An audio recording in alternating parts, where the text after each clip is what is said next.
ជាទូទៅយើងតែងតែរំលងនៅstep to verify នេះណាយើងប្រើប្រាស់ Telegram ចាំថ្ងៃហ្នឹងគឺយើងអត់ដែលចាប់អារម្មណ៍ទេធ្វើការប្រើអញ្ចឹងទៅតើមានអ្នក hack បានដឹងខ្លួនថាអូ Telegram របស់ខ្ញុំត្រូវមានអ្នក hack ទេសួស្តីបងប្អូនអរគ្នាអញ្ចឹងវីដេអូនេះគឺខ្ញុំបង្ហាញតាក់ទងជាមួយនឹងបាទចាក់សោពីរតង់ដែលជាទូទៅគឺយើងចាក់ត្រឹមតែលេខកូដទូរស័ព្ទអីចឹងទៅប៉ុន្តែយើងអត់បានឆែកតាក់ទងជាមួយនឹងprivacy and security របស់ Telegram របស់យើងផ្ទាល់ណាតើ Telegram របស់យើងហ្នឹងមានអ្នកប្រើមានlock ចូលអត់បាទយើងអត់ដែរឆែកមើលអញ្ចឹងវីដេអូនេះគឺពិសេសមែនតើហើយខ្ញុំចេញវីដេអូនេះគឺដូចជា2លើកដែរហើយខ្ញុំអាសាចេញបែបនេះគឺចង់ឲ្យបងប្អូនអរគ្នាយល់ស្វែងយល់បន្ថែមតាក់ទងជាមួយនឹង security តាក់ទងជាមួយប្រព័ន្ធសុវត្ថិភាពរបស់ Telegram របស់យើងអញ្ចឹងនេះឧទាហរណ៍ Telegram របស់ខ្ញុំអញ្ចឹងដើម្បីចូលបានអ្នកនរគ្នាចូលមកកន្លែង account Telegram របស់យើងមកហើយយើងរើសពាក្យថា setting ខាងក្រោមនេះបន្តមកទៀតគឺយើង scroll មកមើលតាក់ទងជាមួយនឹងរូបសោនេះបាទ privacy and security ហ្នឹងយើងចូលមកកន្លែងហ្នឹងមកបើសិនជាអ្នកនរគ្នាថ្មីសុទ្ធសាធហ្មងណាគឺកន្លែងនេះដាក់ off ដូចខ្ញុំអញ្ចឹងបាទដាក់ off តិចខ្ញុំដែរហើយយើងចង់ឆែកតាក់ទងជាមួយនឹង device នេះដែលយើងកំពុងប្រើនេះមានប្រហែល login យើងចូលមកកន្លែងខាងក្រោមនេះអញ្ចឹងយើងឃើញហើយបើសិនជាករណីថាឃើញខាងក្រោមនេះមានច្រើន device គឺយើងនឹងឃើញប៉ុន្តែ account Telegram ខ្ញុំគឺ login បានតែមួយហ្នឹងទេបាទមានតែមួយហ្នឹងទេអញ្ចឹងដើម្បីtwo step verify location ហ្នឹងបានគឺនេះខ្ញុំសូមបញ្យល់បន្តិចសិនstep to verify ហ្នឹងគឺជាអី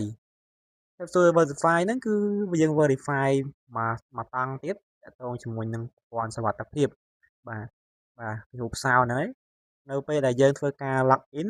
គេផ្ញើលេខសារពី SMS SIM របស់យើងហ្នឹងមកតង់ហើយវាយបញ្ចូលត្រូវការ step to verify នេះហើយ step to verify ហ្នឹងប្រៀបដូចគេហៅថាឯកូដ Facebook របស់យើងឧទាហរណ៍ណា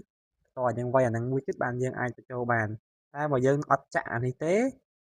យើងវាយបានឯកូដសារមកវាយបញ្ចូលគឺបាន Telegram របស់យើងហើយអញ្ចឹងនេះគឺជាសារៈសំខាន់អញ្ចឹងដើម្បី verify បានគឺយើងចូលមកកន្លែងហ្នឹងមកហើយយើងចុចពាក្យថា set password បាទកន្លែងនេះឃើញទេគេដាក់មកដូចនេះចឹងដូចលេខកូដ password Facebook អីចឹងណាអញ្ចឹងយើងធ្វើការវាយបញ្ចូលមក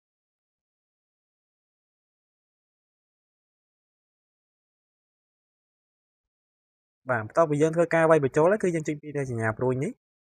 បន្ទាប់មកទៀតគេឲ្យ re enter យើងវាយលេខកូដនឹងម្ដងទៀត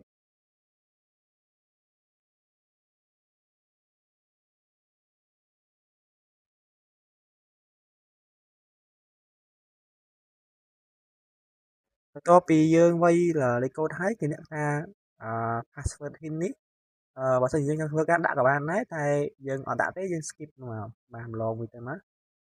កន្លែងនេះគេឲ្យយើងដាក់recovery email បើក្នុង in case ថាបើសិនជាយើងធ្វើការសារយើងផ្លេចលេខកូដណាលេខកូដយើងអាច recovery បានតាមរយៈ email អញ្ចឹងកន្លែងនេះយើងធ្វើការដាក់email របស់យើងមកបើសិនជាយើងអត់ដាក់ email ទេច្បាស់ណាស់នៅពេលដែលយើងផ្លេចនៅពេលដែលយើងផ្លេចអញ្ចឹងកន្លែងនេះក៏ឲ្យយើង verify ជាមួយនឹង email របស់យើងធ្វើការទៅ email របស់ខ្ញុំ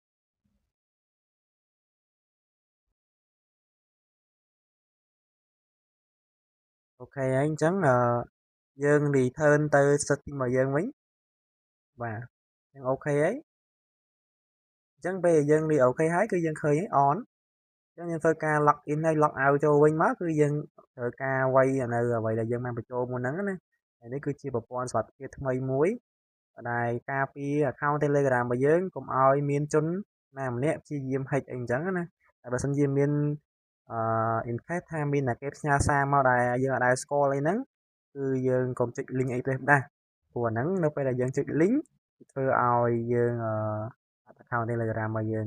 អញ្ចឹងវីដេអូរបស់ខ្ញុំមានតែប៉ុណ្្នឹងឯងយើងនឹងជួបគ្នានៅវីដេអូ